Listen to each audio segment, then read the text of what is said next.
स्वरूप सांगितलं. देव कसा आहे? सच्चिदानंद रूपाय. सच्चिद आणि आनंद स्वरूप असलेला भगवंत आहे. सत म्हणजे सत्य स्वरूप आहे, चिद म्हणजे चैतन्य स्वरूप आहे आणि आनंद स्वरूप असलेला तो परमात्मा आहे. म्हणून सुखरूप ऐसा तुझा कोण नाही, माझ्या विठोबा सारिखा तो. पांडुरंगासारखं सुखरूप आनंद स्वरूप कुणीच नाही हे संतांना कळलं होतं. म्हणून सुखाचा शोध संतांचा थांबला जेव्हा पांडुरंग गवसला. जेव्हा भगवंतांच्या पायाशी अत्यंतिक सुखाची प्राप्ती आहे हे कळलं, तेव्हा प्रपंचातला सुखाचा शोध संपला आणि भगवंताशी संतांचं एक सुंदर असं नातं जुळलं गेलं. ज्या तुकोबरायांचा अभंग आज आपण निरूपणाकरता घेतलाय, अतिशय सुंदर असं मागणं तुकोबराय मागतात. विहित आणि निषिद्ध असे मागण्याचे प्रकार आहेत. विहिताचं मागणं आणि निषिद्धाचं मागणं. देवा माझे मन लागो तुझे चरणी, विहित विहिताचं मागणं आहे. आणि संसार व्यसनी पडो नेदी, निषिद्ध मागणं आहे. देवा काय काय कर, अमुक अमुक अमुक अमुक कर आणि हे हे हे हे करू नको. संतांनी मागणं मागितलं. उद्या काल्याची सेवा आहे म्हणून आज उपांत्य दिवसाला मी जागराचा मागणीपर अभंग घेतलाय. संप्रदायाचा दंडक आहे आदल्या दिवशी मागणीपर अभंग सांगावा.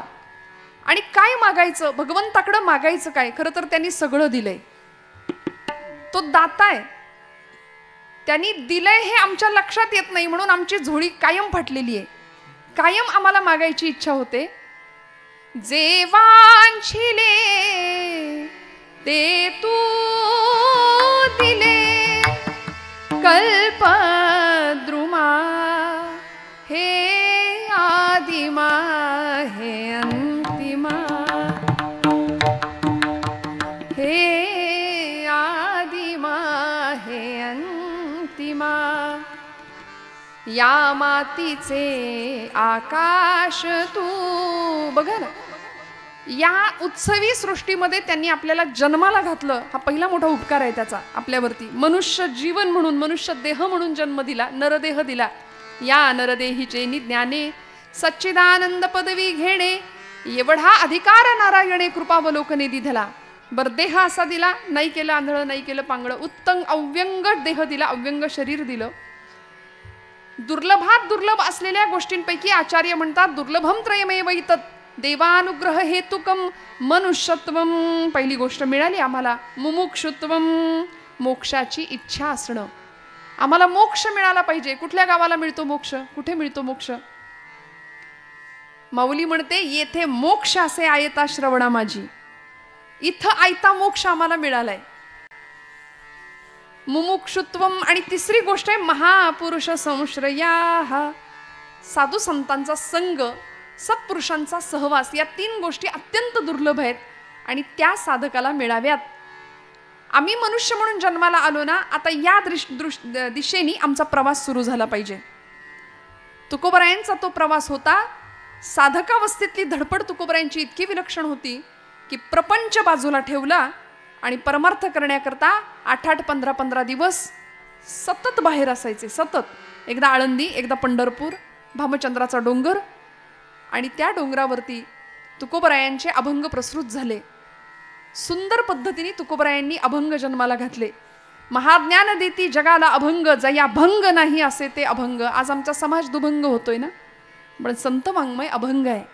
आणि दुभंगणाऱ्या समाजाला अभंग करण्याचं शाश्वत सामर्थ्य जर कशात असेल ना, तर ते संत वाङ्मयात आहे. महिला वर्ग, मी नेहमी असं सांगते, आपण एसटीनी प्रवास करता की नाही? सगळे करत नसला तरी हो म्हणा ना. करता ना? लाल डब्यात कधी बसलाय? तुम्ही जागे आहात ना सगळे? हे आपल्यातलं अंतर खूप झालंय मला असं वाटतं, उंचावर असल्या कारणाने. पण सगळे बोला, आपण एसटीनी प्रवास करतो. महिला वर्ग, आपण आता सध्या सगळ्या लाडक्या बहिणी आहे, त्यामुळे आपल्या सगळीकडे आपला आवाज आहे की नाही? आपण एसटीनी प्रवास करता, काय हट्ट असतो आपला, कुठं बसलं पाहिजे, एसटीत कुठे बसावं? ते तर इथलं वाघोली, डोमखेली या परिसरामध्ये तुम्हाला तितका अनुभव नसेल कदाचित एसटीचा प्रवास करण्याचा. हां, पण काय आग्रह असतो आमचा त्या एसटीमध्ये कुठं बसलं पाहिजे, आपण पुढं बसण्याचा आग्रह असतो आमचा. मागे बसलो की सगळे आदळापट होते म्हणाले, म्हणून पुढं बसावं. ड्रायव्हरपासून जेवढ्या जवळ आम्ही बसू तेवढी धक्के दणके कमी बसतात. ड्रायव्हरपासून जितक्या लांब जाऊ तेवढी सगळी आदळापट असते. मग हे साधं एसटी ड्रायव्हरच्या बाबतीत आहे. अखिल कोट ब्रह्मांडाचा नायक, जगत चालक आपण म्हणतो परमात्म्याला. स्टेरिंग त्याच्या हातात आहे की नाही? क्लच, गिअर, ब्रेक सगळं त्याच्या हातात आहे, सगळं त्याच्या हातात आहे. मग त्या भगवंतापासून, त्या चालकापासून आपण जितके जवळ तितके धक्के दणके कमी आहेत आयुष्यामध्ये, या जीवनाच्या प्रवासामध्ये. त्या जगत चालकापासून आपण जितके लांब जाऊ ना, तितकी सगळी आदळ आपट आहे. लक्षात ठेवा, सगळी आदळ आपट आहे. मग तक्रार नाही करायची. आम्ही फार तक्रारी करतो, देवानं आमचं काहीच चांगलं नाही केलं. संतांच्या आयुष्यात काय होतं? ब्रह्मचैतन्य आपले गोंदवलेकर महाराज सातारचे फार सुंदर सांगतात. महाराज म्हणतात, प्रपंचातली प्रतिकूलता, बघा, प्रपंचातली प्रतिकूलता ही परमार्थाची अनुकूलता ठरते. प्रपंच प्रतिकूल असला ना की आमचा परमार्थ अनुकूल असतो. हे संतांचं सिद्धांत आहे, हे तत्व आहे. कारण प्रपंच सुखाचा असेल तर देव कुणालाच आठवत नाही, देव नाही आठवत. वेदना भगवंताकडे लवकर घेऊन जाते. माझी वाक्य लक्ष देऊ नाही का? आमची वेदना भगवंताला आम्हाला जवळ करायला भाग पडते. दुख में सुमिरन सब करे, सुख में करे न कोय, जो सुख में सुमिरन करे तो दुःख कहा से होय.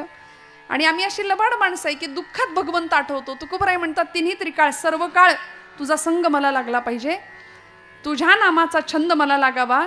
गोविंद गोविंद मना लागलिया छंद. भगवंताच्या रूपाचा, गुणांचा सुद्धा जीवाला छंद लागावा, ही अपेक्षा आहे संतांची. काही लोकांना छंद असतो, काही मंडळी छानदिष्ट असतात. विषय सोडून द्या, फार मी स्पष्टीकरण देत नाही.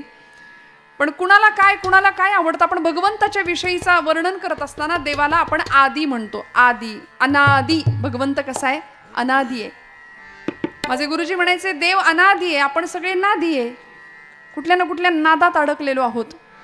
प्रपंचानी एवढं आम्ही, आणि मग तक्रार करतो, प्रपंचानी आम्हाला धरलंय, संसार सुटतच नाही. खरं सांगा, संसाराने आपल्याला धरलंय की आपण संसाराला धरलंय? संसार सुटत नाही असं आपण सहज बोलून जातो, पण वस्तुस्थिती हे की आपण संसारातनं बाजूला व्हायला तयार नाही. सुनबाई आली आहे घरात, पण तरी सुद्धा चहा साखर कुठं ठेवलाय याच्यातनं आमचं लक्षच बाहेर जात नाही. संसार आम्हाला सोडत नाही असं नाही, आम्ही संसाराला सोडत नाही. दृष्टांत सांगितला तुकोबरायांनी, प्रमाणाने सिद्ध केला. राजाने एक माकड पाळलं होतं आणि ते माकड घेऊन, प्रधानाला घेऊन राजा जंगलात गेला. त्या माकडाला दिसेल असं एका झाडाच्या ढोलीमध्ये एक मुठभर फुटाणे टाकले. कुणी? त्या प्रधानाला सांगितलं. ते फुटाणे टाकले आणि ते माकड धावत गेलं. त्या ढोलीमध्ये फुटाणे घेण्याकरता त्यांनी हात आत घातला आणि मूठ भरून फुटाणे माकडाने घेतले. आता मुठीचा आकारमान, हाताचा आकारमान वाढलं. जाताना हात सहज गेला आतमध्ये, येताना काही केले, हात बाहेर यायला तयार नाही. गरज कशाची होती हो? मूठ सोडण्याची गरज होती ना. मूठ सोडली असती, फुटाणे खाली पडले असते, हात बाहेर निघाला असता. मुठीचा आकारमान वाढल्यामुळे हे माकडाचं चाललंय बरं का. हा, मुठीचा आकारमान वाढल्यामुळे हात बाहेर यायला तयार नाही. गरज काय होती? फुटाणे सोडण्याची. हात बाहेर आला असता. पण मूठ सोडायची नाही, फुटाणे सोडायचे नाही. तर राजाने एक युक्ती केली. त्या प्रधानाला सांगितलं, एक पेढ्यांचं ताट आण. भरपूर मस्त पेढ्यांनी भरलेलं, अगदी शुद्ध खव्याचे पेढे छानपैकी समोर ठेवले माकडाच्या. आणि त्या माकड पेढ्यांकडे पण पाहतंय, पण मूठ सोडायला तयार नाही. माकड पेढ्यांकडे सुद्धा पाहतंय आणि मूठ सोडायला तयार नाही. गरज काय? मूठ सोडायची. फुटाणे सुटले, पेढे मिळतील. पण फुटाण्यांनी भरलेली मूठ असल्या कारणाने हात बाहेर येईना, पेढेही नाही, फुटाणेही नाही. आमचंही असंच झालंय. डार्विनचा उत्क्रांतीवादाचा सिद्धांत आमची पोरं शाळेत शिकतात की नाही? आम्ही कुणाचे वंशज आहोत? आमची उत्क्रांती कुणापासून झाली? शाळेत म्हणे शिकवतात माकडापासून आमची उत्क्रांती झाली. हे असलं काही डोक्यात घ्यायचं नाही. पोरं शाळेत शिकू द्यात, घरी आल्यावर पोरांना सांगायचं असं काही नाही. आपण माकडापासून नाही तयार झालो, आपण मनूचे वंशज आहोत. मनूचे म्हणून आपण मानव आहोत. हा, माकडासारखं वागतो आपण कधी कधी, हा विषय वेगळा आहे. म्हणून तर अशी उदाहरणं संतांना सुद्धा द्यावी लागली. माकडाने फुटाणे हातात घ्यावेत, हात सुटत नाही, सोडण्याची इच्छा होत नाही. तसं आमचं झालंय. संसार आम्हाला सुटत नाही असं नाही, आम्ही सोडायला तयार नाही. म्हणून कसं असावं? यथा कमलपत्राक्ष, संतांनी सांगितलं. कमळाचं पान जसं पाण्यात राहून कोरडं राहतं ना, तसं आम्हाला संसारात राहता येईल का हो? मग म्हणले, ताई तुम्ही कर्तृत्व शून्यता शिकवता का? काहीच करायचं नाही का? संतांनी तर आधी कर्तृत्ववाद नाकारलाच आहे, असं आमची तरुण पिढी बऱ्याचदा आपल्या बुद्धीचे तारे तोडते. काय सांगितलं तुकोबरायांनी? काहीच करायचं नाही म्हणले. ठेविले अनंते तैसेची राहावे, चित्ते असो द्यावे समाधान. अरे बाबा म्हटलं तसं नाहीये तुकोबरायांना म्हणायचं. संतांनी कर्तृत्ववादाला नकार नाही दिला, उत्तम कर्तृत्व करायचं. महाराज म्हणाले जोडोन या धन उत्तम व्यवहारे. पण पुढचं वाक्य आम्ही सिरियसली घेत नाही, ही आमची अडचण आहे. महाराजांचा अभंग आहे जोडोन या धन उत्तम व्यवहारे, आम्ही तेवढंच करतोय. पण पुढची ओळ आहे उदास विचारे वेच करी. म्हणून बाबा आमट्यांना कधीतरी विचारावं श्रोते हो, जगातला सगळ्यात श्रीमंत माणूस कोण आहे? प्रचंड धन ज्याच्याकडे तो श्रीमंत आहे का? ज्याच्याकडे प्रचंड श्रीमंती आहे तो श्रीमंत आहे का? बाबा आमटे म्हणाले माझ्या जगातली किंवा माझ्या आयुष्यातली खरी श्रीमंती काय असेल? आज हजारो कुष्ठरोग्यांना नवीन जीवनदान दिलं, आनंदवनाची स्थापना केली. बाबा आमट्यांचं केवढं मोठं चरित्र आहे, आपण सगळे जाणता. पण बाबा आमट्यांचं यशस्वी जीवन काय असावं? त्यांना विचारावं यशस्वी होणं म्हणजे नेमकं काय, श्रीमंत असणं म्हणजे नेमकं काय? बाबांनी सांगावं माझ्या पुढच्या पिढ्यांमध्ये, पुढच्या 4 पिढ्यांमध्ये भावंडांमध्ये कधीच भांडण नाही होणार संपत्ती करता. बरं का, आज वितभर जमिनीच्या तुकड्या करता, बांधाच्या एवढ्याशा तुकड्या करता एकमेकांचे खून पाडणारे बंधू आपण समाजामध्ये पाहतोय.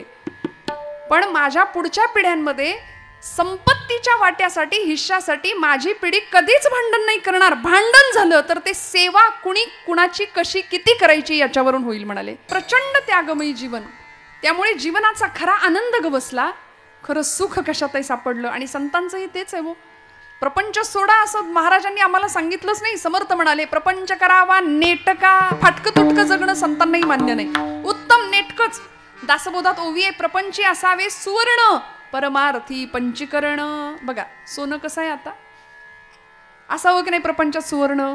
महिला वर्ग आपल्याला आवडतं सगळ्यांना. समर्थ म्हणतात प्रपंची असावे सुवर्ण, पण परमार्थी पंचीकरण.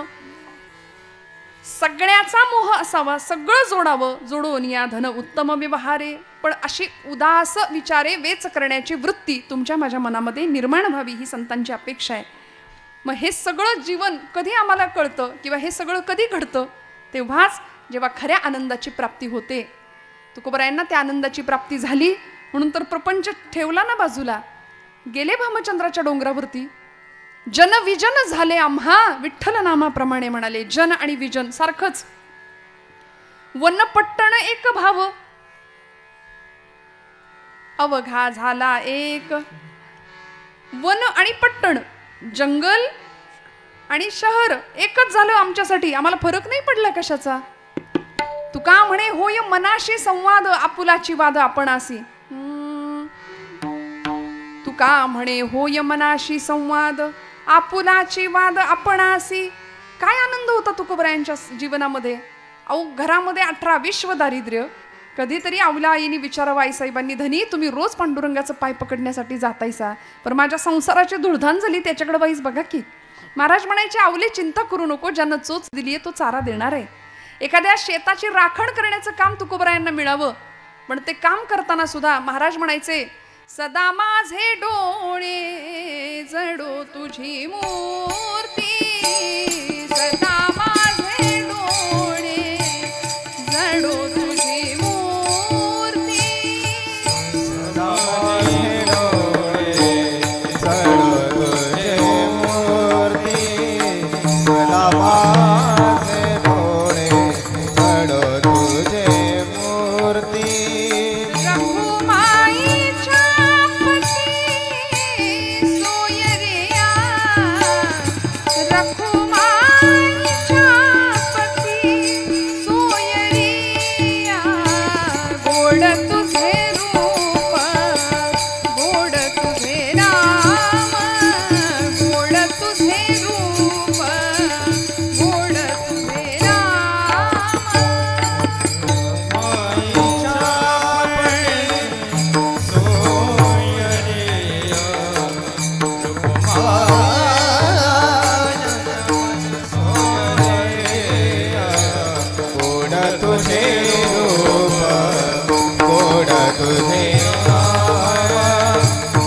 तुझे रूप गोड तुझे नाम.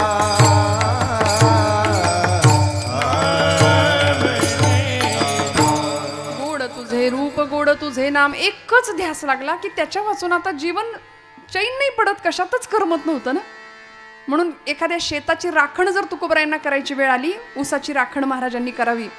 त्या ऊसाच्या मालकांनी घरी जाताना एक ऊसाची मुळी महाराजांच्या खांद्यावर द्यावी, ती मुळी महाराजांनी घ्यावी आणि घरी यावं. घरी येत असताना काही लहान लहान लहान लहान मुलं महाराजांच्या मागे पुढे, काहींनी मागून घेतले, काहींनी मागून घेतले. संपली ना ऊस, मुळी संपली सगळी. अगदी 2-3 कांडकं शिल्लक राहिली ऊसाची. ते घेऊन तुकोबराय घरी आले आणि लेकरं आली धावत. लेकरांच्या हातामध्ये एक ऊसाचं कांडकं दिलं, आमच्या आईसाहेबांच्या हातात एक दिलं, पांडुरंगासमोर एक ठेवलं. आणि पांडुरंगासमोर तुकोबराय बसले की रामकृष्ण हरी भजन सुरू केलं. अवलमाई आल्या, आईसाहेब आल्या, जिजाई आईसाहेब, आणि वर्णन आहे चरित्रामध्ये, ते ऊसाचं दांडकं तुकोबरायांच्या पाठीत घातलं जिजाई आईसाहेबांनी. आणि मग तुकोबराय म्हणतात, आवले आवले मला ठाऊक आहे ग, मला दिल्याशिवाय तू काही एकटीनं खायची नाही ऊस. हा प्रपंच होता तुकोबरायांचा. कुठेच कसलीच तक्रार नाही केली. तुका शेठ होते एकेकाळचे, तुका राम नाम घेता कापे यम. हा दरारा होता व्यक्तित्वाचा, चरित्राचा. जीवन वैराग्याचे मूर्तिमंत पुतळे तुकोबरायांना आपण म्हणतो. आपण कायम वैतागलेले असतो. वैराग्य कधी येणार आयुष्यात? आपण कायम वैताग, कायम विकारांनी ग्रस्त असलेलं आमचं जीवन. तुकोबराय एका विलक्षण भावावस्थेत जातात आणि तुकोबराय पांडुरंगाशी नातं जोडतात. भगवंता, हा अपूर्ण असलेला जीव पूर्णत्वाच्या दिशेने प्रवास करतोय, तू पूर्ण आहेस. वैदिक गणित सांगतं, ओम पूर्णमिदः पूर्णमिदं पूर्णात् पूर्णमुदच्यते पूर्णस्य पूर्णमादाय पूर्णमेवावशिष्यते. तू पूर्ण आहेस, ब्रह्म पूर्ण आहे. आणि मग आम्हालाही त्या ब्रह्माची अनुभूती घेता यावी, आम्हालाही तो ब्रह्मरस चाकता यावा, याकरता आता सिद्धावस्थेच्या दिशेने आमचा प्रवास सुरू आहे. देवा, आता तुझ्यात आणि माझ्यात अंतर नाही पडता कामा. अभंगाचं प्रथम चरण. आता माझा भावा, आता माझा भावा, आता माझा भावा, आता माझा भावा, आता माझा भावा,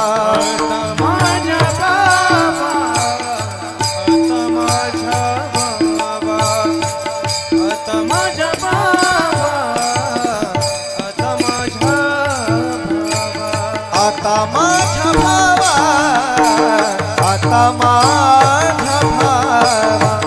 आता माझा भावा, आता माझा भावा, आता माझा भावा, आता माझा भावा, आता माझा भावा, आता माझा भावा, आता माझा अंतराय नको देवा, अंतराय नको देवा, आले भागाते करीतो, आले भागाते करीतो. अंतराय नको देवा, अंतराय नको देवा, आले भागाते करीतो, आले भागाते करीतो. हा आता माझा भावा, अंतराय नको देवा, अंतराय नको देवा, अंतराय नको देवा, माझा बाबा, अंतराय नको देवा, अंतराय नको देवा, अंतराय नको देवा, देवा. आता माझ्या भावा. तुकोबराय एका विशिष्ट अवस्थेला आहेत, पांडुरंगाशी नातं जुळलंय आणि आता भगवंताला सांगतायत, आता देवा इथून पुढे आता तुझं माझं सख्य जुळलं ना, मी भक्त तू देव ऐसे करी. आता तुझं माझं नातं देवभक्ताचं आहे, तुझं माझं नातं मालक नोकराचं आहे, तुझं माझं नातं आई आणि बाळाचं आहे. तुका म्हणे, माता वाहे तान्हुल्याची चिंता, त्यामुळे आईच्या ठिकाणी भगवंताला पाहिलं, आता तुझ्यात आणि माझ्यात अंतर देऊ नकोस, कारण आता माझ्या भावा अंतराय नको देवा. ज्या भावावस्थेला तुकोबराई गेलेत त्यांना माहितीये की भावाशिवाय भगवंताची प्राप्ती होऊ शकत नाही. काष्ठेन विद्यते देवो न पाषाणेन मृण्मये भावो हि विद्यते देवो तस्मात् भावो हि कारणम. म्हणून मी मगाशी एक विधान केलं की भाव हा भक्तीचा सौभाग्य तिलक आहे. एखादी सौभाग्यवती स्त्री आहे, सगळे अलंकार परिधान केलेत पण कपाळाला कुंकू नाही लावलं, तसं ते जसं दिसेल ना तसं भक्तीमध्ये भाव जर नसेल ना तर त्याला काहीच उपयोग नाही, अर्थ नाही. देव भावाचा भुकेलाय, थोर प्रेमाचा भुकेला हाची दुष्काळ तयाला. आणि देवाला सुद्धा तेच हवंय जे जनाबाईंनी दिलं होतं, जे नामदेव महाराजांनी दिलं होतं. रडायचे नामदेव महाराज पांडुरंगासाठी, जनाबाई आईसाहेब रडायच्या, पांडुरंगा सख्या येणारे म्हणायच्या. आणि भगवंत एका पायावर यायचा सुद्धा. जनी जाय पाणीयासी मागे धावे ऋषिकेशी जनी जाय पाणीयासी. जनाबाईंनी पाण्याला जावं, भगवंतांनी मागे मागे धावं. मने सहित वाचा काया अवघे दिले पंढरीराया.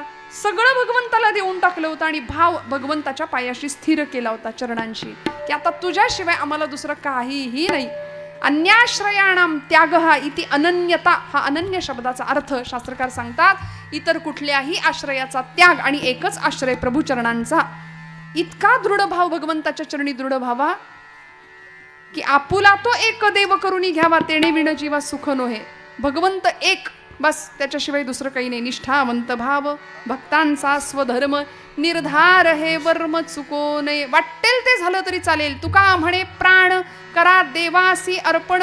जीवनातल्या सगळ्या क्रिया तिथंच येऊन थांबतात. आणि भगवंत सुद्धा भगवद्गीतेमध्ये म्हणाले, यत्करोषि यदश्नासी यज्जुहोसी ददासी यत् तपस्यसी कौंतेय तत्कुरुष्व मदर्पणम. तू जे जे कर्म करशील ना ते सगळं मला अर्पण कर, असं देव भगवद्गीतेत सांगतायत बरं का. आम्ही माणसं अशी लबाड आहे. चला म्हणाले, देव सांगतोय कुठलंही कर्म करा, मला अर्पण करा, माझ्या ठिकाणी येऊन पोहोचा. एखाद्या चोरानी चोरी करताना जर असं म्हटलं, स्वामी म्हणाले भिवू नकोस, मी तुझ्या पाठीशी आहे, असं कर्म चालणार नाही. माऊलींना सत्कर्माची अपेक्षा आहे. त्यामुळे तया सत्कर्मी रती वाढो भूता परस्परे पडो मैत्र जीवांचे. जे जे कर्म करू. बरीच मंडळी समाजातली संध्याकाळ झाली की सरकार मान्य होतात. असं कर्म देवाला अर्पण करून चालणार आहे का? नाही हो, नाही चालणार. तुम्ही जे सत्कर्म कराल ते भगवंताच्या चरणी अर्पण करा. बोले न ते होवो तुझे चिस्तवन. काय करायचं? वाचेनी नाम घेऊ भगवंताच्या विषयीच. बोलू ऐसे बोले जेणे बोले विठ्ठल डोले. डोळ्यांनी पाहायचंय, भगवंतालाच पाहायचंय. आता भगवंत सोडून लोकांना काय पाहावं असं वाटतं, हा ज्यांचा त्यांचा प्रश्न आहे. पण तरी सुद्धा काय बघायचं असेल, डोळे तुम्ही घ्या रे सुख पहा विठोबाचे मुख. अहो, प्रत्येक इंद्रियाला काम दिलं. आणि माऊलींनी तर क्रांतिकारक प्रतिज्ञा केली ज्ञानेश्वरीमध्ये, या कारणे मी बोलेन बोली अरूपाचे रूप दावीन अतिंद्रिय परिभोगवीन इंद्रिया करवी. या कारणे मी बोलेन. माऊली प्रतिज्ञा घेतात. माऊलींचा खरं तर हा स्वभाव नाही, आईचा मायेचा स्वभाव आहे ज्ञानोबरायांचा. पण एखाद्या वेळी क्रांतिकारक प्रतिज्ञा घेतात आणि म्हणतात, या कारणे मी बोलेन बोली अरूपाचे रूप दावीन. अतिंद्रिय असलेला निर्गुण असलेला परमात्मा मी या इंद्रियांना त्या अतिंद्रियाचा भोग घडवून आणीन. भगवंताला पाहण्याची दृष्टी संतांकडे विकसित झाली. आणि मग भावाचे प्रकार सुद्धा आम्हाला शास्त्रकारांनी सांगितले. शांत भाव आहे, सख्य भाव आहे, दास्य भाव आहे, वात्सल्य भाव आहे आणि माधुर्य भाव आहे. 5 प्रकार सांगितले. अनेक प्रकारांनी भगवंताला बांधता येतं या भावामध्ये. शास्त्रकारांनी सुभाषित सांगितलं, व्याधस्याचरणं ध्रुवस्य च वयो विद्या गजेंद्रस्य का जातिर्विदुरस्य यादवपतेर उग्रस्य किं पौरुषम कुब्जायाः कमनीय रूपमधिकं किं तत्सुदाम्नो धनं भक्त्या तुष्यति केवलं न च गुणैर्भक्ति प्रिय श्रीपतिः. अन्य कुठल्याही गुणांनी भगवंत प्रसन्न होत नाही. महाराजांना माहिती आहे, देवा भावाच्या बळावर तू माझ्या जवळ आलास ना, आता माझ्यात आणि तुझ्यात अंतर पडू देऊ नकोस. कशामुळे देव प्रसन्न झाला? व्याधस्याचरणम, आचरण बघून देव प्रसन्न होतो असं म्हणावं तर व्याधाचा आचार काय होता? पण देवानी कृपा केली. व्याधस्याचरणम ध्रुवस्य च वयो, वय बघून देव कृपा करतो असं म्हणावं तर ध्रुव बाळाचं वय किती होतं श्रोते हो? लहान लेकरू होतं ते. नारदांची कृपा झाली, आईचा आशीर्वाद मिळाला, जंगलात गेला आणि तपश्चर्या करून भगवंताला प्राप्त करून घेतलं, अढळपद प्राप्त झालं. व्याधस्याचरणम ध्रुवस्य च वयो विद्या गजेंद्रस्य का. गजेंद्र, भागवतात कथा आहे गजेंद्र मोक्षाची. पशुकुळात जन्माला आलेला तो गजेंद्र पशु योनीमध्ये असताना सुद्धा भगवंताला प्राप्त केलं. काय विद्या होती त्याच्याजवळ? काही नाही, पण भगवंत कृपाशीर्वाद मिळाले भगवंतांचे. का जातिर्विदुरस्य यादव पतेर उग्रस्य किं पौरुषम. विदुराचं जात बघून देव कृपा करतो असं म्हणावं तर विदुर आमचे दासीपुत्र होते, भगवंतांनी कृपा केली. ज्यावेळी शिष्टाई करता हस्तिनापूरला देव आले होते ना, त्यावेळी भगवंत दुर्योधनांनी त्यांना बोलावणं पाठवलं होतं, निमंत्रण पाठवलं होतं. आणि पूर्व काळापासूनची ही पद्धत आहे की म्हणाले याला जेवायला घालूया चांगलं चमचमीत आणि आपल्या बाजूला वळतं करून घेऊया. हे म्हणून तर आदल्या रात्री मतं बदलतात की नाही? मग हे पूर्वीपासून इतिहासाची हिस्ट्री रिपीट होत राहते. भगवंतांना आपल्या बाजूला वळतं करून घेऊया, त्याला बोलवूया, त्याला जेवायला घालूया, हा दुर्योधनाचा डाव होता. पण भगवंत म्हणाले अन्न कुणाच्या घरचं खावं हे सुद्धा भगवंत आम्हाला शिकवतात. अन्नात जायते बुद्धीही म्हटलंय. कुणाच्या घरचं अन्न सेवन करावं, कुठलं अन्न सेवन करावं? दुर्योधनाच्या घरचं मी नाही सेवन करणार म्हणाले. विदुर काकांकडे पाहिलं आणि विदुरांना वाटत होतं की देव माझ्या घरी येईल का? भाव होता मनातला, अत्यंतिक शुद्ध भाव होता विदुरजींचा.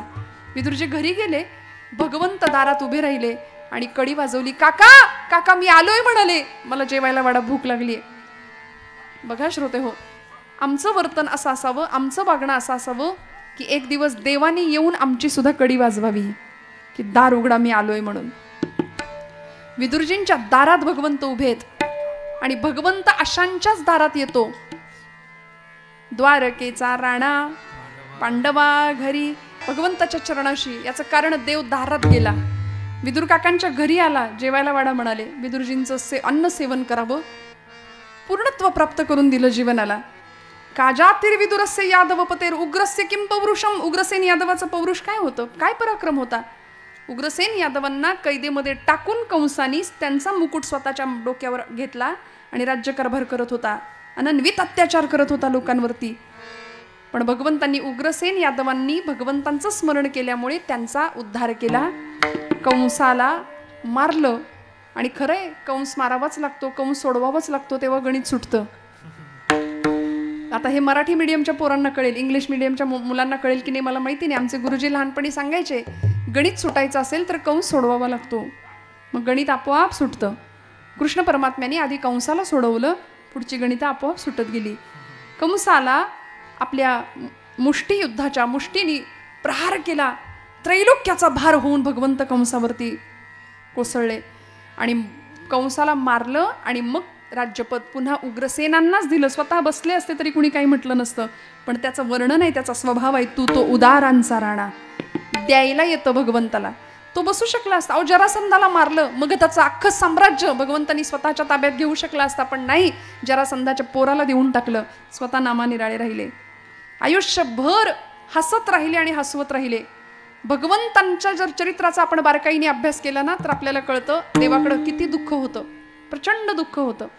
जन्माला आल्यापासून शेवटपर्यंत पूर्ण अवतार समाप्त करेपर्यंत भगवंत अत्यंत दुःखी होते वेळोवेळी, पण तरी सुद्धा हसत राहिले. सगळं स्वीकारलं, सगळी नाती भगवंतांनी उत्तम निभावली आहेत, उत्तम. उग्रस्य किं पौरुषम कुब्जायाः कमनीय रूपमधिकं किंतत् सुदाम्नो धनम. काय बघितलं भक्ताचं? कुब्जेचं रूप काय होतं? रूप बघून देव प्रसन्न होतो, कृपा करतो असं म्हणावं तर 3 ठिकाणी वक्र असलेली कुब्जा. भगवंत मथुरेमध्ये ज्यावेळी पहिल्यांदा पाऊल ठेवलं त्यावेळी कुब्जेने भगवंतांना पाहिलं. कुब्जा ही कंसाची ब्युटिशियन होती बरं का, असं म्हटलं की आता पटकन कळेल तुम्हाला. म्हणजे तिच्या हातामध्ये तो गंध लेपन करण्याकरता ती कंसाला जायची. आणि ब्युटिशियन किंवा आता ज्यांचं पार्लर आहे की नाही त्या महिलांना कळेल मी काय म्हणते. त्यांना एक सेन्स असतो की कुठला हेअरकट चांगला दिसेल, या ड्रेसवर हा कसा मेकअप चांगला दिसेल नाही का, तसं तिचा तो सेन्स होता. तिला भगवंतांना पाहिल्याबरोबर तिला असं वाटलं की मला याला सजवायचंय, जो मुळात सुंदर आहे त्याला सजवायची इच्छा झाली. किती सुंदर होता हो देव, किती सुंदर होता. नाथबाबांनी वर्णन केलं, कृष्ण मूर्ती होय गे कळो आली सोय गे, कृष्ण मूर्ती होय गे कळो आली सोय गे, कृष्ण मूर्ती सोय गे कळो आली सोय गे, कृष्ण मूर्ती सोय गे कळो आली सोय गे. प्राणाचाही प्राणू पाहता, प्राणाचाही प्राणू पाहता, सुख सांगो काय गे, तुळशी माळ गळा गे, कस्तुरीचा टिळा गे, तुळशी माळ गळा गे, कस्तुरीचा टिळा गे, तुळशी माळ गळा गे, कस्तुरीचा टिळा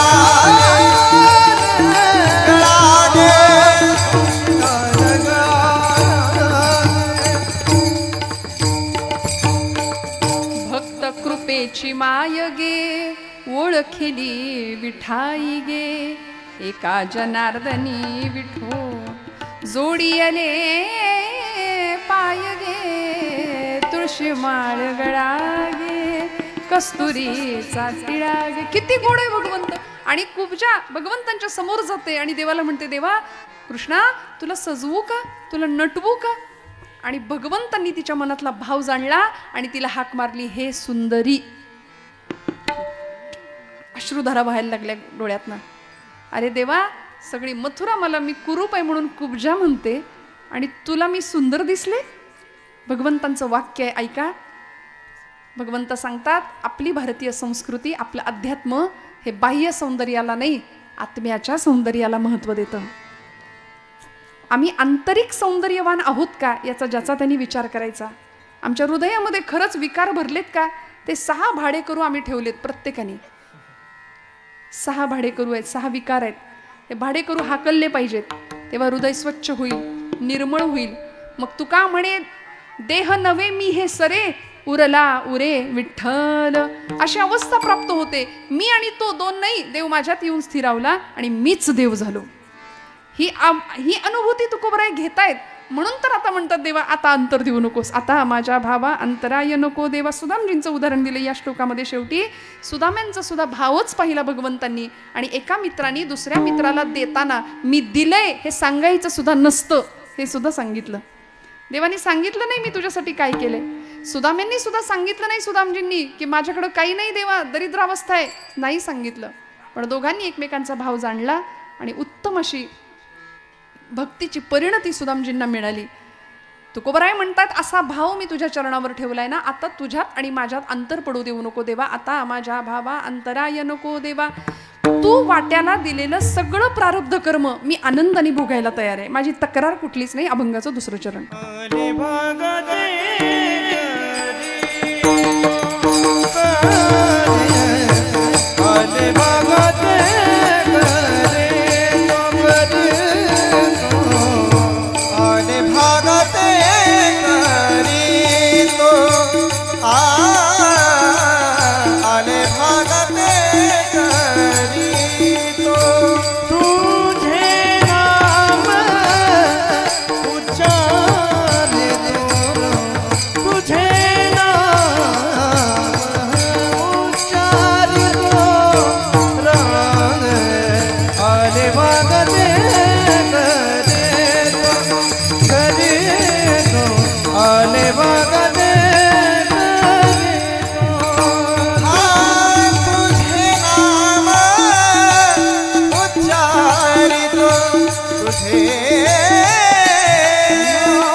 तुझे नाम उच्चारितो तुझे नाम उच्चारितो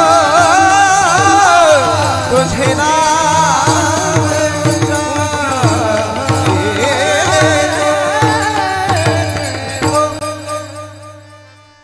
आले भागा ते करीतो तुझे नाम उच्चारितो. भाग प्रारब्ध माझ्या भाग्यात जे असेल ते मी स्वीकारलं देवा. जे तू मला दिलंस त्याविषयी तक्रार नाही केली.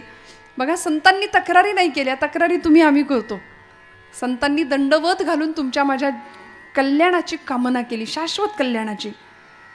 तक्रार संतांनी नाही केली, तक्रार कधी भगवंतांनी नाही केली. महापुरुषांनी क्रांतिकारकांनी कधीच नाही तक्रार केली. आता उद्या 18 तारीख आहे, परवा तिथी आहे फाल्गुन वद्य तृतीयेची. या देशाला हिंदू पदपादशाहीचं साम्राज्य निर्माण करणारे छत्रपती शिवाजी महाराज यांची जयंती सबंध महाराष्ट्रभर आनंदाने आम्ही हा दिवस साजरा करणार आहे. राजांचं नाव घेतलं तरी मुडद्यात सुद्धा प्राण यावा अशी ताकद आहे या नावामध्ये. रक्त सळसळतं आमचं. शिशिस्त वा वात्सल्य जी जिद्द यांचा त्रिवेणी संगम म्हणजे छत्रपती शिवाजी महाराज आहेत. त्यांना घडवणाऱ्या राजमाता आऊसाहेब जिजाबाई, जी जिद्द, ज्या जाज्वल्य देशप्रेम, बा बाणेदारपणा आणि ईश्वरार्पण बुद्धी म्हणजे जिजाबाई आईसाहेब आहेत. एका मातेनी मुलाला कसं घडवावं, किती उच्चतम मूल्य संस्कार प्रदान करावीत याचा जगासमोर आदर्श घालणारी ही मायलेकर आहेत. फक्त अंगावरचं दूध नाही पाजलं, प्रचंड प्रतिकूलतेतनं घडवलं आपल्या राजाला. का आले भागा ते करीतो पण तुझे नाम उच्चारितो. कारण सामर्थ्य आहे चळवळीचे, जो जो करील तयाचे, परंतु तेथे भगवंताचे अधिष्ठान पाहिजे. लढूनच साम्राज्य मिळवता येईल, त्यागानेच स्वराज्य उभं राहील. भोग असतो तिथे स्वराज्य नसतं. जिथे भोग आहे तिथे नरक राज्य आहे, जिथं त्याग आहे तिथं स्वराज्य आहे. श्रोते हो, आणि असं स्वराज्य 350-400 वर्षापूर्वी या भूमीमध्ये निर्माण केलं गेलं. एका मातेनं आपल्या लेकराच्या डोळ्यामध्ये स्वराज्याचं दिव्य स्वप्न पाहिलं.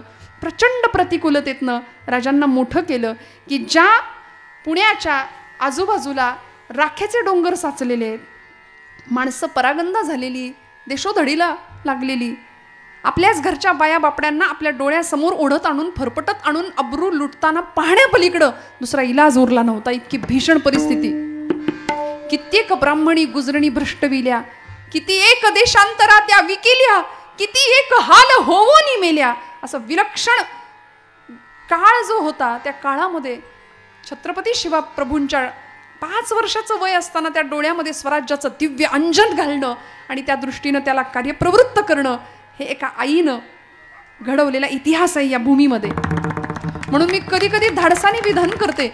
छत्रपती लोकांना वाटतं शंभू महादेवांचा अवतार आहे, पण असं नाही ना झालं. असा देवीला आशीर्वाद दिला, इकडून काहीतरी प्रकाश आला आणि राजे तयार झाले, असं तर नाही झालं. काही कष्ट घेतलेत माझ्या आऊसाहेबांनी, किती झिजल्यात माझ्या आऊसाहेब. तू वाटेल ते कर, वाटेल तसा वाग. नाही आताची आई म्हणते असं. म्हणजे बाळ रडलं की त्या बाळाचा पाळणा टीव्ही समोर येतो. मग आपण तक्रार करतो की पोरगं आमचं बिघडलंय, मोबाईल सोडत नाही. पण आमच्यावर खूप मोठी जबाबदारी आहे. वडीलच जर रोज पानपट्टीवर जात असतील तर मुलगा दुसरं काय करणार आहे? काय जबाबदारी असेल? प्रचंड प्रतिकूलतेतनं स्वराज्याचं ध्येय एकनिष्ठतेने सांभाळलं आणि त्या दृष्टीने प्रवास केला, त्या दृष्टीने वाटचाल केली, त्या दिशेने. म्हणून तर स्वराज्यावर आलेली सगळी विघ्न पचवली. आले भागा ते करीतो तुझे नाम उच्चारितो. तुकोबरायांना गुरुस्थानी छत्रपती शिवप्रभू समजतात, मानतात आणि महाराज भक्ती आणि शक्तीचा सुरेख संगम राजांच्या जीवनामध्ये भरतात. इकडे समर्थ राष्ट्रगुरु समर्थ रामदास स्वामी राजांना क्षात्र तेजाचं उत्तम स्फुल्लिंग त्यांच्या जीवनामध्ये प्रज्वलित करतात. राजे मोठे होतात, अनेक संकट स्वराज्याच्या दिशेने चालून येतात.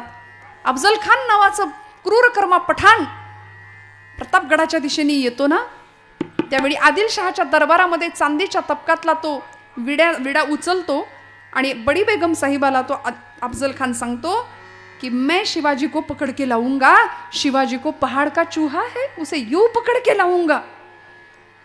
बड़ी बेगम साहिबा म्हणते ना, चूहे को पकड़ने के लिए कितनी फौज चाहिए?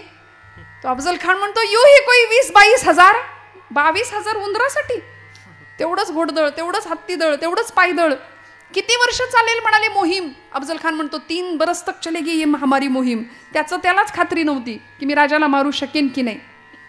पण ज्यावेळी अफजल खान नावाचा क्रूरकर्मा पठाण महाराष्ट्राच्या दिशेने येतो आणि हिंदूंच्या भावना दुखवण्याकरता तुळजाभवानीला हात घालतो, कारण ही भवानी राजाला ताकद देते ना, मग हिला फोडली पाहिजे म्हणून आपल्याच लोकांना सांगून देवीच्या गंडकी शिळेची मूर्ती आणायला लावतो. घाण घातला जगदंबेवरती, खाडकन मूर्ती आपटली, ठिकऱ्या झाल्या आमच्या आई जगदंबेच्या मूर्तीच्या. जाती घेऊन माणसं बोलवली होती, भरडली माती, रांगोळी केली आणि प्रांगणात पसरली. आणि अफजल खान म्हणतो मैंने परमात्मा की मिट्टी बनाई है कोई मई का लाल जो मिट्टी से परमात्मा को फिर से पैदा कर सके. आता छत्रपती शिवप्रभू विचार करतात, काही नाही मला जमतच नाही, आता मी जातो, असं जर राजे म्हणले असते तर तो आत्मघात ठरला असता. पण राजांना कृष्ण नीती माहिती होती. प्रचंड संयमाने निर्णय घेतले. जगदंबेवर घण घातला हे कळालं, किती यातना झाल्या असतील, सगळं सहन केलं. आले भागा ते करीतो, पण आई वचन दिलं तुळजाभवानीला, तुझ्या अपमानाचं उसनं फेडल्याशिवाय जाणार नाही. पंढरपूरच्या पांडुरंगाचं उसनं फेडल्याशिवाय इथून जाणार नाही, हे वचन द्यावं. आणि तो अपमान, ते उसनं फेडण्याकरता संयम राखला. अफजल खानाला स्वराज्याच्या टप्प्यामध्ये प्रतापगडाच्या पायथ्याशी आणलं. पण अफजल खानाच्या मोहिमेवर जाताना काय भाग्य आहे श्रोते हो, ऐका. आपण अफजल खान वधाची कथा नेहमी ऐकता, पण आपल्याला ही गोष्ट बऱ्याचदा ज्ञात नसते की यावेळी जिजामाऊलींचा निरोप राजे घेत होते. त्यावेळी जिजामातोश्री सांगतात, राजा प्रसंग बाकाय, जीवावर उदार होऊन तुला लढावं लागेल शिवबा. आता तुमच्या पश्चात स्वराज्याची ही ठिणगी जी पडली आहे ना, ती प्रज्वलित होत राहिली पाहिजे.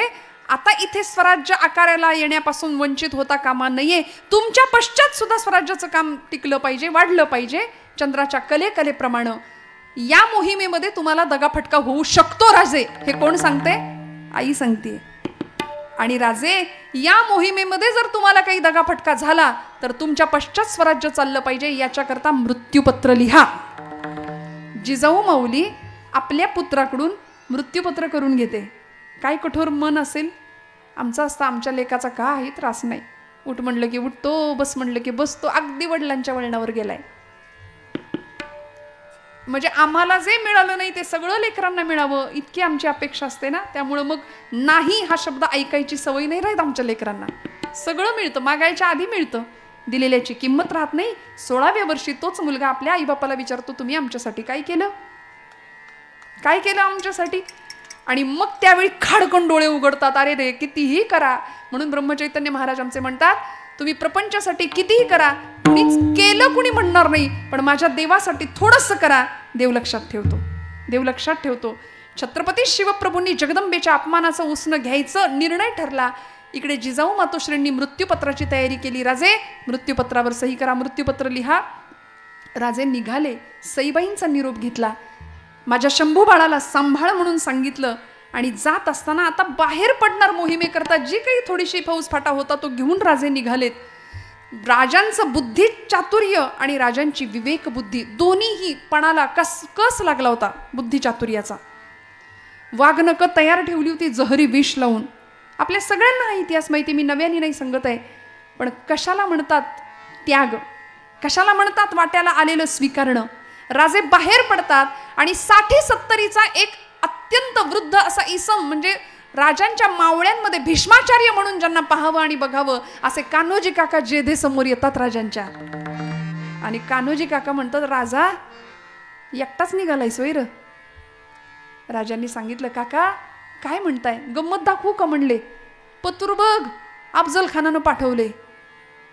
असं पत्र अनेक वतनदारांना, सरदारांना, देशमुखांना अफजल खानांनी पाठवलं होतं. त्या पत्रामध्ये कान्होजी जेधे राजांना सांगतायत, राजा बघ तरी पत्र काय लिहिलंय अफजल खानाने. अरे मला बोलावतोय त्याच्या सैन्यात, राजा मला बोलावतोय अफजल खान आपल्या सैन्यात. अफजल खानाने पाठवलेल्या पत्राचा मजकूर होता, कान्होजी जेधे आपण जुने जाणते बुजुर्ग आहात, स्वराज्याचे पाईक आहात, पण आता तुम्ही ज्याला राजा मानता अशा शिवछत्रपती प्रभूंची चारी मुंड्याची अशी अवस्था होणार आहे या पराभवामध्ये, या युद्धामध्ये. त्यावेळी आता सावध व्हा, आदिलशाहीची चाकरी करा, तुमचं इमान आदिलशाहीच्या पायाशी राखा. आणि हे जर न कराल तर समोर येणाऱ्या परिणामाला तयार राहा. राजा लेकाचा दम देतोय र मला म्हणले, दम देतोय मला, काय करू राजा. छत्रपती शिवप्रभू 27-28 वर्षाचं वय आहे. कान्होजी जेधे 60-70चं वय आहे. भीष्माचार्यांसारखे कान्होजी मिशीला पेळ देत राजाला सांगतायत, राजा काय केलं पाहिजे सांग ना. शिवबाराजे सांगतायत, कान्होजी काका, अहो तुमच्याच ओळखीचे उतरावळीची जहागिरी ज्यांना मिळाली आहे असे खंडेराव खोपडे गेले की अफजल खानाकडे. खंडोजी खोपडे फितूर झाले. अफजल खानाने त्यांना बोलावलं, त्याच्या सैन्यामध्ये ते गेले. तुम्हीही असंच करा, कारण माझं जहाज आता बुडणार आहे अशी सबंध भारतवर्षाला खात्री आहे. या युद्धामध्ये माझं काही निभाव लागू शकत नाही अशी सगळ्यांना खात्री आहे. मग बुडणाऱ्या जहाजामध्ये आपलं बोचकं कोण आणून ठेवेल, कोण आणून ठेवेल. छत्रपती शिवप्रभूंनी सांगावं, काका अहो माझ्या बुडणाऱ्या जहाजामध्ये स्वतःचं राजा, अरे एक खंड्या गेला म्हणून काही सगळं स्वराज्य गेलं का. काळजी करू नको, 6000 फौज घेऊन आलोय म्हणाले तुझ्यासोबत. जिथं म्हणशील तिथं मोहिमेत उभा राहतो, जिथं म्हणशील तिथं मोहिमेत उभा राहतो. शिवबाराजे 28 वर्षाचं वय आहे, समजून सांगतायत, काका तुमचं वतन जाईल, तुमची जहागिरी जाईल, माझ्या नादी लागू नका. ही काट्यावरची वाट आहे, ही विस्तवावरचा मार्ग आहे, माझ्या नादी लागू नका. ऐका, अफजल खानाच्या सैन्यात जायचं असेल तर खुशाल जा. कान्होजी काका तावातावानी आतमध्ये गेले, राजांच्या देवघरामध्ये गेले. तिथं पळी पंचपात्र ठेवलं होतं, तिथलं भांडं उचललं, तुळशीचं एक पान घेतलं, उजव्या हातात तुळशीचं पत्र ठेवलं, पात्रातलं पाणी तुळशी पत्रावर सोडलं आणि पाणी राजांच्या पायावर पडलं. आणि राजांना कान्होजी काका जेधे सांगतात, राजा वतन आणि जहागीर वाहिली इथं या पायावर म्हणले. आता जगायचं तर यासाठीच आणि मरायचं सुद्धा यासाठीच म्हणाले. दोघांनी कडकडून मिठी मारली, एकमेकांना कडकडून मिठी मारली. हे त्यागाचं राज्य होतं. वाटेल त्या परिस्थितीला सामोरं जाण्याची तयारी आहे. तुका म्हणे, प्राण करा देवासी अर्पण, देह जाऊ अथवा राहो पांडुरंगी दृढ भाऊ. अरे देहाची पर्वा करतो कोण राजा, सगळा त्याग सहन केला, पण तुझे नाम उच्चारी तुझे नाम उच्चारी तुझे नाम उच्चारी तुझे नाम. आले भागाते करी तो तुझे नाम उच्चारी तो. तुझे नाम उच्चारी तो तुझे नाम उच्चारी. आले भागाते करी तो तुझे नाम उच्चारी तो तुझे नाम उच्चारी तो तुझे नाम उच्चारी तो.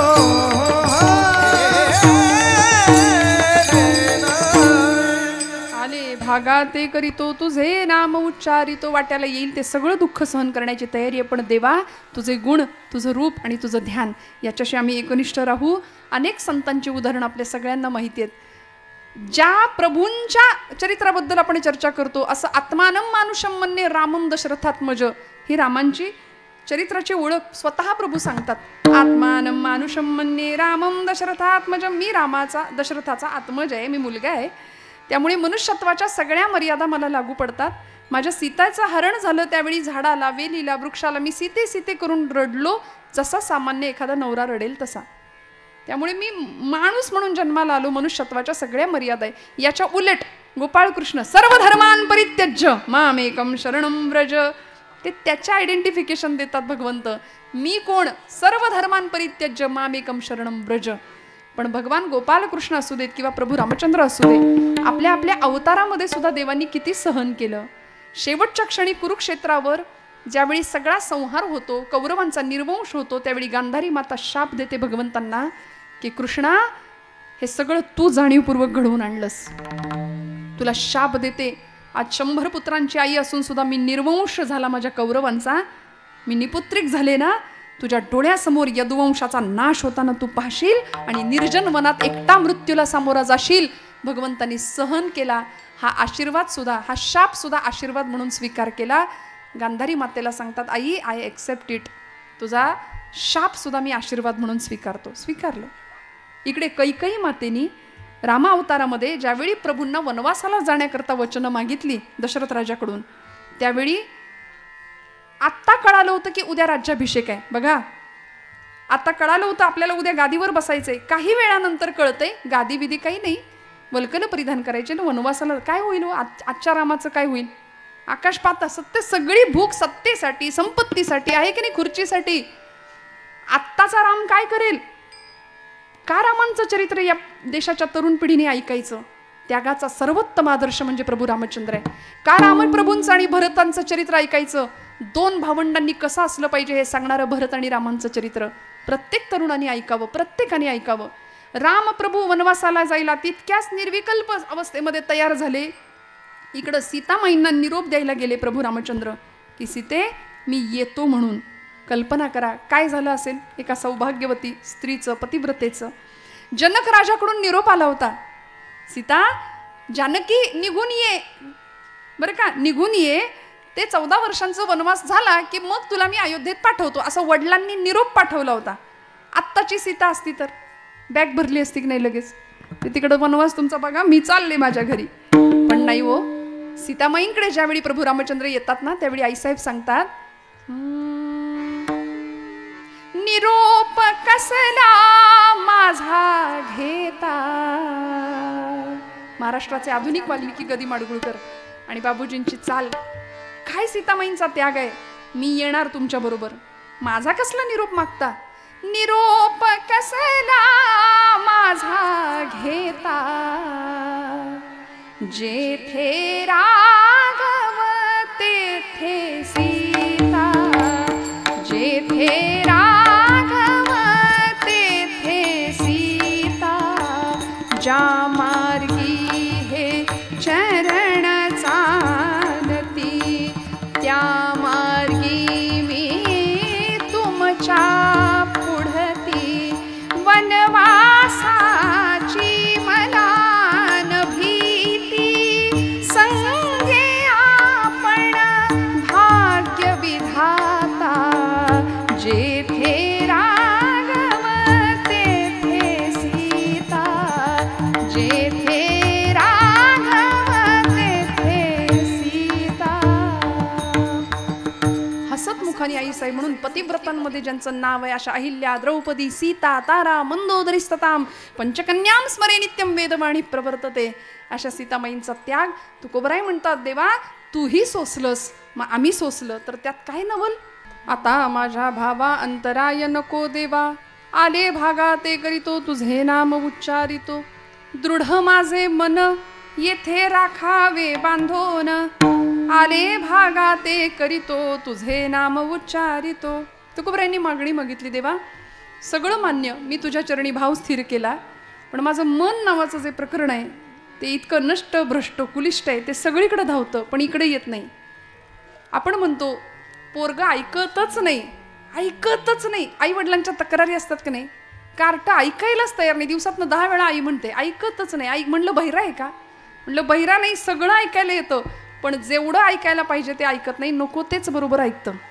तसं हे मन नावाचं मूल सुद्धा असंच आहे, नको ते बरोबर ऐकतं.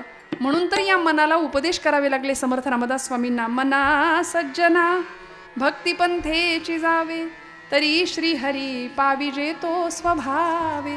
जनी निंद्यते सर्व सोडोनी द्यावे, जनी वंद्यते सर्व भावे करावे. किती सोपं आहे हो, काय अवघड आहे. हरिपाठ आणि मनोबोध हे 2 ग्रंथ असेल सगळ्यांनी जवळ बाळगावेत कायम. मोठी ज्ञानेश्वरी गाथा आपल्याला कायम नाही वागवता आली, ठीक आहे, पण निदान हे 2 ग्रंथ असेल. एका हरिपाठासाठी ज्ञानोबांचे 1000 वेळा पाय पकडले तरी कमी ठरतील. हरी हरी हरी मंत्र हा शिवाचा, म्हणती जे वाचा तया मोक्ष. जिवंतपणे मोक्षाची अनुभूती माऊली आम्हाला हरिपाठातनं करून देतात. काय ताकद आहे. आईची माया, पित्याचं प्रेम. आज ज्ञानोबांच्या तुकोबांच्या रूपाने आई आणि बाप, ज्याला कुणी नाही ना त्याला ज्ञानोबा आहेत, तुकोबा आहेत, एवढं लक्षात ठेवावं. कारण प्रपंच आम्हाला शेवटपर्यंत टिकत नाही. देव सोयरा, देव सोयरा, देव सोयरा दीनांचा. तुझे नाम उच्चारितो म्हटलं ना, मनापासून भगवंताचं नाम घ्यावं, तक्रार न करता आलेल्या परिस्थितीचा सामना करावा. म्हणजे प्रतिकूलतेवर सुद्धा मात करणं हे आमच्या महापुरुषांनी आम्हाला शिकवलं, आमच्या संतांनी आम्हाला शिकवलं, देशभक्तांनी, देवभक्तांनी सगळ्यांनी शिकवलं. स्वातंत्र्यवीर सावरकरांचं चरित्र आपण जाणता. सावरकर म्हणायचे, देहाकडून देशाकडे जाताना, देहाकडून देवाकडे जाताना मध्ये देश लागतो आणि त्या देशाला मी काहीतरी माझं देणं लागतो. मग इथे आलेल्या प्रत्येक मनुष्य जीवानी ठरवायचं, मी माझ्या गावाला, मी माझ्या मातीला, मी माझ्या समाजाला, मी माझ्या देशाला काहीतरी देणं लागतोय. ते देणं दिल्याशिवाय इथून जायचं नाही. भगवंताला जे आवडतं ते त्याचं नाम त्याला द्यायचं. आणि सध्या नामाशिवाय पर्याय नाही भगवंताच्या. अत्यंत गोड असं तुकोबरायांचा अभंग आहे, आता माझ्या भावा अंतराय नको देवा. श्रोते हो, मी फक्त एक कविता सांगून आपला समारोप घेणार आहे. आमचा हिंदू धर्म ही भगवी पताका, या सगळ्याबद्दल अभिमान वाटावा. सध्या हिंदू जाती जातीमध्ये विभागला जातो आणि मग पतित होण्याची कारणं आहेत अनेक. त्यामध्ये हे एक कारण आहे की आम्ही जातीपातीत विभागलो गेलो. हा अमुक जातीतला, तो अमुक जातीतला. मराठा या शब्दाची व्याख्या छत्रपतींनीच आम्हाला सांगावी. समर्थ म्हणाले, मराठा ती तुका मिळवावा, महाराष्ट्र धर्म वाढवावा. अवघा मराठा. कोण मराठा? 96 कुळी 92 कुळी मराठा नाही, जो भगव्यासाठी लढतो तो मराठा, जो स्वतःच्या प्राणांची पर्वा न करता भगव्यासाठी धारातीर्थी पडतो तो मराठा. म्हणून आचार्य अत्रेंनी सुद्धा मराठीची व्याख्या सांगितली. कुणाला म्हणायचं मराठी माणूस? ज्याला माझ्या ज्ञानोबरायांची एक तरी ओवी पाठ आहे तो मराठी, ज्याला माझ्या तुकोबरायांचा एक तरी अभंग पाठ आहे तो मराठी, आणि ज्यांनी शिवछत्रपती प्रभूंचा एक तरी गड पायाखालनं घालून आणलाय त्याला म्हणायचं मराठी. किती सोपं आहे. कशाला गोंधळ करून ठेवतो जीवनाचा, आयुष्याचा? इतकं सोपं सहज जीवन असताना सुद्धा आम्ही ते क्लिष्ट करून ठेवतो. नको त्या वादामध्ये अडकतो. वादापेक्षा संवादामध्ये राहावं, चांगलं ऐकावं, चांगलं श्रवण करावं आणि जीवनाचा उत्कर्ष एका छान दिशेने आमचा घडावा. आमच्या येणाऱ्या पिढीसाठी उत्तम आदर्श तयार व्हावेत आणि येणाऱ्या पिढीने सुद्धा आदर्श म्हणून उत्तमांनाच स्वीकार करावं. कारण आता कुणाकडे बघून जीवन वाट चालावी असं विचारावं तरुण पोरांना, तर पटकन मनात एखाद्या हिरोईनचं नाव येतं, एखाद्या हिरोचं नाव येतं. प्रोफाईल पिक्चरवर, डीपीवर अशी चित्र लागतात. मदर डे, फादर डे आला की तेवढ्यापुरते आईवडील आठवतात. अंतःकरणाच्या प्रोफाईलवर रोज आईचा फोटो असावा, रोज बापाचं चित्र असावं. 500 किलोमीटरवरच्या एखाद्या मित्राला गुड मॉर्निंगचा मेसेज आपण पटकन रिप्लाय करतो, पण घरात असलेल्या आईचा चेहरा सुद्धा आम्ही दिवस दिवस पाहत नाही. या जगातलं सगळ्यात सुंदर स्त्री कोण असा जर प्रश्न विचारला ना माझ्या तरुण भावंडांना, मी सांगेन की माझ्या आई इतकं जगात सुंदर कुणीच नाही, हे छाती ठोकपणे सांगा. कुणीच असू शकत नाही. मग अशी म्हटलं ना, आत्मिक सौंदर्य. आई 4 पुस्तकं कमी शिकलेली असेल पण ती अडाणी कधीच नसते, कारण अनुभवांचं अख्खं विद्यापीठ तिच्या रूपाने आपल्या घरात वावरत असतं. म्हणून जिजामातांकडे पाहायचं, म्हणून छत्रपतींचं जीवनचरित्र अनुभवायचं. आणि खरं सांगू का, ज्यांना आम्ही आपलं म्हणतो, प्रपंच करायचा नाही का? उत्तम करायचा. आपली कर्तव्य पार पाडायची नाहीत का? उत्तम पाडायची. पण जीवनाचा अत्यंत कटू असलेलं एक सत्य एका कवितेच्या माध्यमातून सांगून मी आपला समारोप घेणार आहे. खूप गोड कविता आहे. कन्या स्नुषान रूपाची प्रत्यक्ष राम भार्या, पिचली क्षणाक्षणाला कारुण्य रूपी सीता. बघा, कितीही मोठा राजा असू दे, रंक असू दे, भाग्य कुणालाही चुकत नाही. जे प्रारब्धात आहे ते भोगावं लागतं. कन्या स्नुषान रूपांची प्रत्यक्ष राम भार्या, पिचली क्षणाक्षणाला कारुण्य रूपी सीता. कामी तिच्यान आले सामर्थ्य राघवांचे, प्रत्यक्ष वेळ येता कोणी नसे कुणाचे. प्रत्यक्ष वेळ येता कोणी नसे कुणाचे. ऐका बरं. त्यागुनी सूर्यपुत्रा कुंती पुन्हा कुमारी, कर्णास अनुज माता सारेच जन्म वैरी. कौतुक का करावे त्या रक्तबंधनांचे, प्रत्यक्ष वेळ येता कोणी नसे कुणाचे. केली द्युतात उभी साक्षात कृष्ण भगिनी. पांचाली होती, याज्ञसेनी होती, द्रुपद राजकन्या होती, पण काय वाट्याला आलं? केली द्युतात उभी साक्षात कृष्ण भगिनी, सम्राट पांडवांची रानावनात राणी. पती 5 देव बंधू तरी भोग हे तियेचे, प्रत्यक्ष वेळ येता कोणी नसे कुणाचे. बरं का, ठेवू नको अपेक्षा असल्या जगाकडूनी, निरपेक्ष आचरी तू कर्तव्य प्रेम दोन्ही. मग चालू दे सुखाने अवहेरणे जगाचे, प्रत्यक्ष वेळ येता कोणी नसे कुणाचे. आणि हाच आशय तुकोबाराय सांगतात, देवा या वाटेवर मी चालतोय ना, आता या वाटेवर तुझ्या आणि माझ्यामध्ये कुठलेही फाटे पडू देऊ नकोस.